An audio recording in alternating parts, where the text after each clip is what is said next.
Yes, I understand you. I'll tell you. And if we sincerely feel that our society is rotten, is it not our duty to make our society better instead of going to another society? If a part of our body is not clean, is it natural to try to go into another body or to clean this body?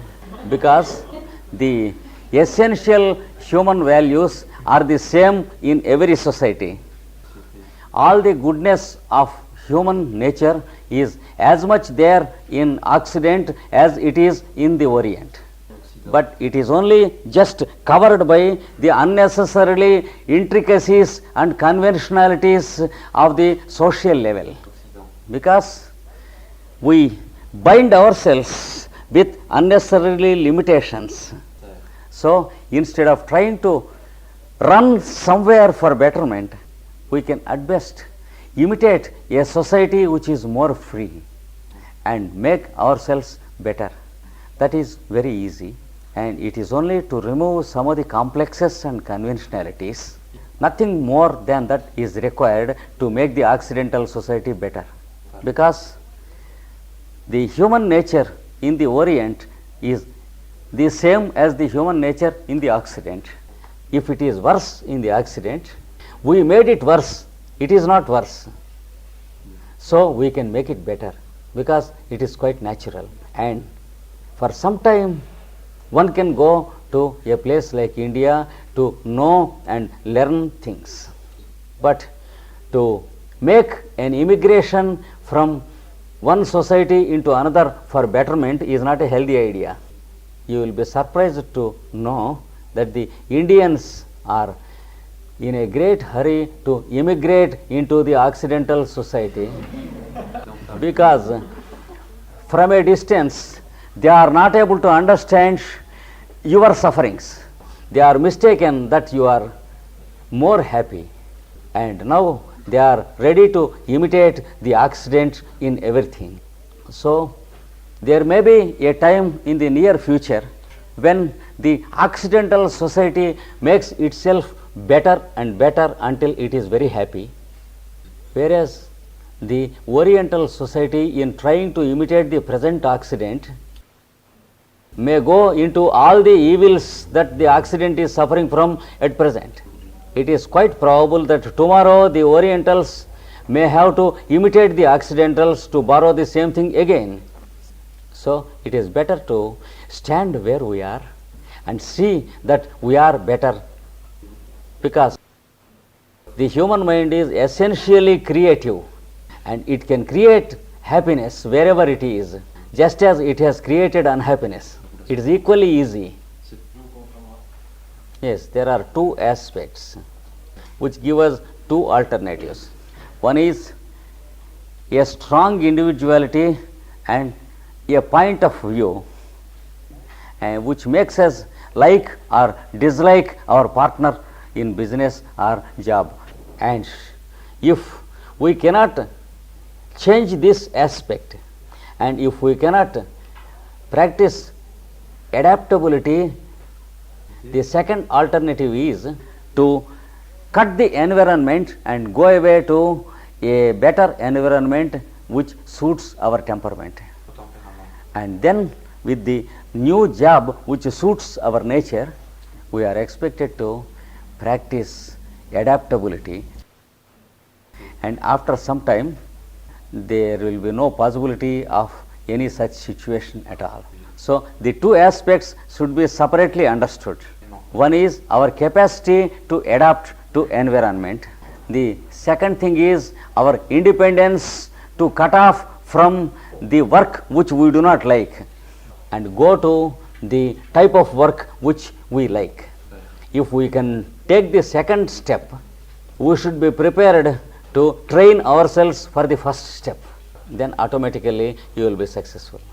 Once again we have to repeat, I think, the whole lecture.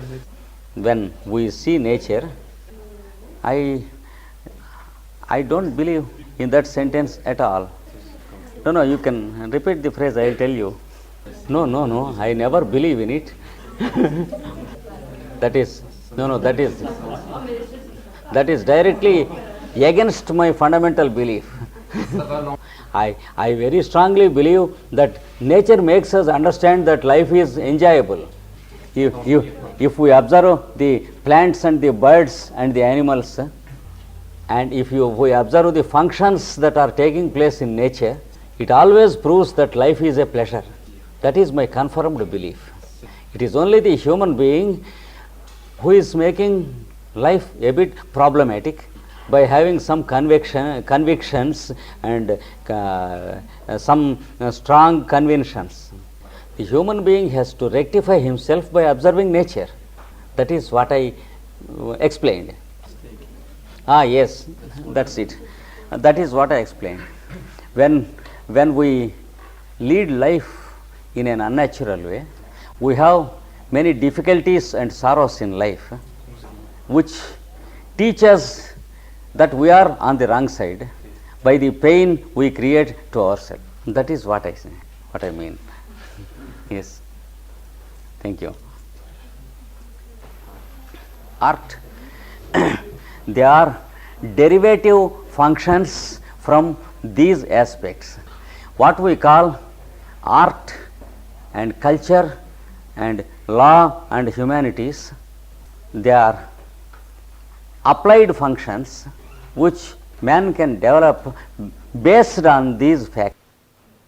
But even when man is highly proficient in arts and sciences, they are useful only as long as man sticks to these aspects in his professions. For example, if a person selects a profession or an art which do not include one of these aspects and wants to make a livelihood of his art only, then the society will be full of such people who work with art or something cultural and going away from the productive channels.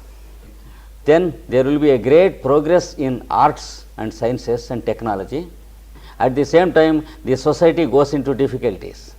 So this should be the platform upon which a society can develop into arts and other things. So professions should be based only on these lines, whereas arts etc. should not be made professions for livelihood. Then there is no danger. The mating or the sex act of the human being used more for pleasure than for the function of nature and conducted not observing the proper timings or seasons. That is what is called transgression of nature's functions, and it is that factor that makes maternity a pain. That is what is meant by the sentence in the Holy Bible. Thank you.